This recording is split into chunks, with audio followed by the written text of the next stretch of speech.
کہ پڑھ اپنی کتاب کو، اپنے حساب کا اور اپنا اعمال نامہ پڑھ۔ آج اگر ہم کسی دکاندار کے پاس جائیں، وہ صبح سے لے کر شام تک اپنا روز نامچہ لکھتا ہے کہ آج مجھے کتنا نفع ہوا، کتنا نقصان ہوا، کتنا گھاٹا ہوا، کتنا فائدہ ہوا۔ 10 سال کے بعد بھی اگر آپ اس آدمی کے پاس جائیں، وہ کہتا ہے کہ یار یہ روز نامچہ پڑا ہے۔ آپ اپنا حساب کتاب دیکھ سکتے ہیں۔ آپ اپنا حساب کتاب دیکھنے کے بعد آپ اپنا جو حساب ہے وہ آپ مجھے دے دیں۔ کل قیامت کے روز انسان کے ایک ایک گناہ، ایک ایک نیکی لکھی جاتی ہے۔ اگر کوئی بندہ نیکی کا صرف ارادہ کرتا ہے، من جاء بالحسنۃ فلہ عشر امثالھا، ایک نیکی کا صرف ارادہ کرتا ہے انسان، ایک آدمی کے انسان کے کندھے پر 2 فرشتے بیٹھے ہیں جسے کرامن کاتبین کہا جاتا ہے۔ یہ نیکی لکھنے والا بھی فرشتہ بیٹھا ہے، برائی لکھنے والا فرشتہ بھی بیٹھا ہے، لیکن نیکی لکھنے والا فرشتہ جب انسان یہ نیت کرتا ہے، یہ ارادہ کرتا ہے کہ صبح میں تہجد کی نماز پڑھوں گا، لیکن وہ اٹھا نہیں، تہجد کی نماز اس نے پڑھی نہیں، لیکن اس نے صرف ارادہ کیا، ارادے پہ ایک نیکی کی، لیکن 10 نیکیوں کا ثواب اسے مل جائے گا۔ اگر وہ بندہ صبح اٹھ کے تہجد کی نماز پڑھتا ہے، ایک نیکی کے بدلے میں 10 نیکیاں ملتے ہیں۔ اللہ اگر چاہے تو ایک نیکی کے بدلے میں 70 گناہ بھی اسے نیکیاں دے سکتے ہیں، لیکن وہ مومن مسلمان اگر برائی کا ارادہ کرتا ہے لیکن برائی نہیں لکھی جاتی، اگر وہ ایک برائی کا ارادہ بھی کر لیتا ہے، برائی اس نے کر بھی لی، برائی کرنے کے بعد پھر بھی اللہ پاک فرماتے ہیں کہ آپ یہ ہے اسے تھوڑی دیر کے لیے رخصت دے دو، جب تک وہ دوسرا گناہ نہیں کرتا اس وقت تک اس کے گناہ نہیں لکھے جاتے۔ تو میرے محترم دوستو، اس لیے تو قرآن کے اندر فرمایا گیا وَوُضِعَ الْكِتَابُ فَتَرَى الْمُجْرِمِينَ مُشْفِقِينَ مِمَّا فِيهِ وَيَقُولُونَ يَا وَيْلَتَنَا مَا لِهَذَا الْكِتَابِ لَا يُغَادِرُ صَغِيرَةً وَلَا كَبِيرَةً إِلَّا أَحْصَاهَا وَوَجَدُوا مَا عَمِلُوا حَاضِرًا وَلَا يَظْلِمُ رَبُّكَ أَحَدًا۔ کل قیامت کے روز جب انسان اپنے روز نامچے کو دیکھے گا، اپنی کتاب کو دیکھے گا، اس کے اندر اس کے چھوٹے چھوٹے گناہ بھی لکھے ہوئے ہوں گے اور بڑے گناہ بھی لکھے ہوئے ہوں گے۔ ایک بندہ وہ کہے گا میں نے رات کی تاریکی میں، رات کو بالکل اندھیرا تھا اور تاریکی تھی اور کنڈی بھی میں نے بند کی ہوئی تھی، کوئی بندہ بھی نہیں دیکھ رہا تھا، لیکن وہ گناہ بھی اس کتاب کے اندر لکھا ہوا ہوگا۔ آگے یہ جو فرمایا گیا بلا یظلم ربک احدا، اللہ کسی بندے پہ ظلم نہیں کرتے۔ آپ کے ایک ایک نیکی، ایک ایک گناہ اس کتاب کے اندر لکھا جائے گا، اور روز نامچے میں ایک ایک گناہ اور ایک ایک نیکی لکھی ہوئی ہوگی۔ اگر آج ہم اپنے گروانوں میں جا کر دیکھیں، صبح سے لے کر شام تک مؤذن 5 دفعہ ہمیں پکارتا ہے حی علی الصلاۃ، حی علی الصلاۃ، حی علی الفلاح، حی علی الفلاح۔ آپ میں سے 100 بندہ کھڑا نہیں ہوگا، یہ نہیں کہہ سکتا کہ یار ہم 5 وقت کی نماز پڑھتے ہیں۔ میرے محترم دوستو، مروا اولادکم بالصلاۃ وهم ابناء 7 سنین واضربوهم علیہا 10 سنین، کہ اپنی اولادوں کو نماز کا حکم کرو، جب وہ 7 سال کے ہو جائے، جب وہ 10 سال کے ہو جائے تو ان کی پٹائی کر کے انہیں نماز پڑھاؤ۔ تو میرے محترم دوستو، دن میں مؤذن 5 دفعہ پکارتا ہے، لیکن ہم کیا کہتے ہیں کہ یار پتہ نہیں کب مؤذن بند کرے گا اذان کو، ہم اپنی باتیں کریں گے۔ من ترک الصلاۃ متعمدا فلیتبوأ مقعدہ من النار، جو آدمی جان بوجھ کے نماز چھوڑتا ہے، جان بوجھ کے،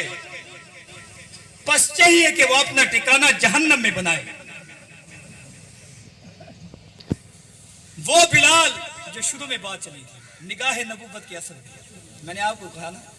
کہ بات جس موضوع کو چھیڑوں گا اس موضوع کو پائے تکمیل سے۔ وہ بلال جو رنگ کا کالا، حدیث بھی سناؤں گا، ان اللہ لا ينظر الى صورکم واعمالکم ولکن ينظر الى قلوبکم واعمالکم۔ وہ بلال جو رنگ کا کالا ہے، ہونٹ موٹے موٹے ہیں، ہجرت کی رات جب میرے اور آپ کے پیغمبر علیہ الصلوۃ والتسلیم جنت کی سیر کر رہے تھے، اللہ کے پاک پیغمبر علیہ الصلوۃ والتسلیم کو جنت کے اندر سے پاؤں کی کھڑکھڑاہٹ کی آواز سنائی دیتی ہے۔ جبرائیل امین سے مخاطب ہو کر فرمایا، اے جبرائیل امین، اے سید الملائکہ، اے تمام فرشتوں کے سردار، کیا اللہ نے اپنا قانون توڑ دیا؟ کیا اللہ نے اپنا ضابطہ توڑ دیا؟ اللہ نے مجھ سے یہ وعدہ کیا تھا، والذی قد جاءنی، کہ اے محبوب پیغمبر، آپ کو سب سے پہلے میں جنت میں داخل کروں گا، آپ کے بعد باقی پیغمبر جنت میں جائیں گے۔ یہ کیا وجہ ہے؟ فرمایا، جی یا رسول اللہ، یا رسول اللہ صلی اللہ علیہ وسلم، یہ آپ کا غلام حضرت بلال رنگ کا کالا چلتا مکے میں ہے، اس کے پاؤں کی کھڑکھڑاہٹ جنت سے سنائی دیتی ہے۔ آخری بات، مجھے ہاتھ کے اشارے شروع ہو گئے، آخری بات، ابو لہب سگے چاچا اور ان کے چہرے کی چمک ایسے تھی جیسے آگ کے شعلے چمکتے ہیں۔ بلال رنگ کا کالا ہے، چاچا ابو لہب، اس کے چہرے کی چمک ایسے ہے جیسے آگ کے شعلے چمکتے ہیں۔ تبت یدا ابی لہب وتب، چاچا ابو لہب تو ہلاک ہو گیا، لیکن وہ بلال جو محبوب کے قدموں میں آیا، وہ ابو بکر جو محبوب کے قدموں میں آیا تھا، ابو بکر تھا، جب محبوب کے قدموں میں آیا صدیق اکبر بن گیا۔ وہ عمر جو محبوب کے قدموں میں آیا ابن خطاب تھا، جب محبوب کے قدموں میں آیا عمر بن خطاب بن گیا۔ وہ عثمان جو محبوب کے قدموں میں آیا ذی النورین بن گیا۔ وہ علی جو محبوب کے قدموں میں آیا عبداللہ الغالب بن گیا۔ وہ بلال جو رنگ کا کالا کوفے کا رہنے والا محبوب کے قدموں میں آیا تو مسجد نبی کا مؤذن بن گیا۔ حضرت علی رضی اللہ تعالی عنہ نے آخری بات کر کے اپنی بات کو ختم کرنے لگا ہوں، یہ ساری بات کا نچوڑ، میرے سارے موضوع کا نچوڑ، حضرت علی حیدر کرار رضی اللہ تعالی عنہ نے 4 جملے کہے، یا اہل القبور، یا اہل القبور قسمت اموالکم، اے قبروں والے تمہارے مال تقسیم کر دیے، اے قبروں میں جانے والے تمہارے مال تقسیم کر دیے گئے، وازواجکم زوجت، تمہاری بیویوں کی آگے شادی ہو گئی اور تمہارے بچے یتیم ہو گئے، بکھر گئے،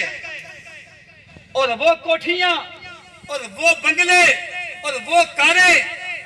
جو آپ پیچھے چھوڑ کر گئے تھے ان کے دوسرے لوگ وارث بن گئے۔ یہ حضرت علی حیدر کرار رضی اللہ تعالی عنہ نے یہ 4 جملے فرمائے کہ تمہارے مال تقسیم کر دیے گئے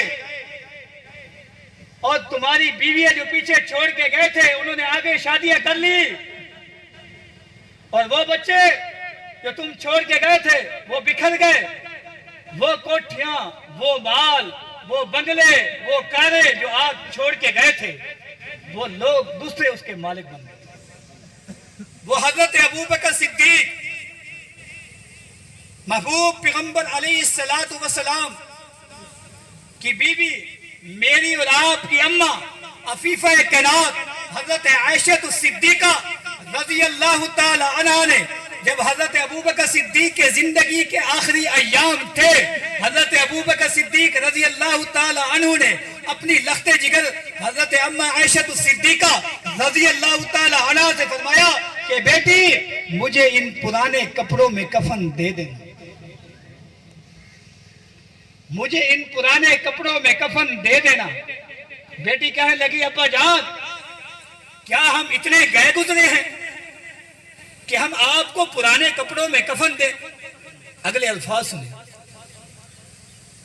فرمایا بیٹی قبر میں یہ نہیں پوچھا جائے گا کہ اے ابو بکر نیا کفن پہن کے آیا ہو یا پرانا کفن پہن کے آیا ہو، قبر میں تو صرف اور صرف اپنے اعمال کام آئیں گے۔ وہی ابو بکر جب بیٹی سے یہ وصیت کر کے گئے کہ جب میری میت تیار ہو جائے کفن دفن دے دینا، غسل دے دینا، جب نماز جنازہ تیار ہو جائے پاک پیغمبر علیہ الصلوۃ والسلام کے روضہ اقدس کے سامنے لے جانا، اگر اجازت مل جائے تو روضہ رسول اللہ میں مدفون کر دینا، اگر اجازت نہ ملے تو عام قبرستان جنت البقیع میں دفن کر دینا۔ وہ ابو بکر صدیق، ابو پیغمبر کے صحابہ وصیت کے مطابق حضرت ابو بکر صدیق کی میت کو روضہ رسول اللہ کے سامنے لے جاتے ہیں، قبر سے آواز آتی ہے ضم الحبیب الی الحبیب، اور ایک حدیث کے اندر یہ الفاظ بھی آتے ہیں ادخل الحبیب الی الحبیب، جلدی کرو دوست کو دوست کے ساتھ ملا۔ آج بھی حضرت ابو بکر صدیق محبوب پیغمبر کے پہلو میں مدفون ہیں، آرام فرما رہے ہیں۔ کل قیامت کے روز جب محبوب پیغمبر اپنی قبروں سے اتریں گے، دائیں ہاتھ میں دائیں سائڈ پہ دائیں ہاتھ حضرت ابو بکر صدیق نے پکڑا ہوا ہوگا، بائیں ہاتھ حضرت عمر بن خطاب نے پکڑا ہوا۔ تو میرے محترم دوستو، اسی پہ اکتفا کرتے ہوئے جو کچھ کہا گیا سنا گیا، اللہ مجھے بھی اور آپ کو بھی صحیح معنوں میں صحیح طریقے سے عمل کی توفیق عطا فرمائے۔ تمام احباب سے اتنی درخواست کروں گا کہ تمام احباب نماز 5 گانا کی پابندی کریں، تاکہ یہ ہے دیکھو زندگی کا کوئی پتہ نہیں، کسی ٹائم بھی اللہ کی طرف سے بلاوا آ جائے، ہم اس دنیا سے پردہ پوش ہو جائے۔ اذا رأیت علی السریر جنازۃ فاعلم بانک مکحول، آپ کے سامنے کتنی میتیں ہوتی ہیں، کتنے جنازے ہوتے ہیں، آپ ان سارے جنازوں کو دیکھنے کے باوجود بھی، آپ اتنی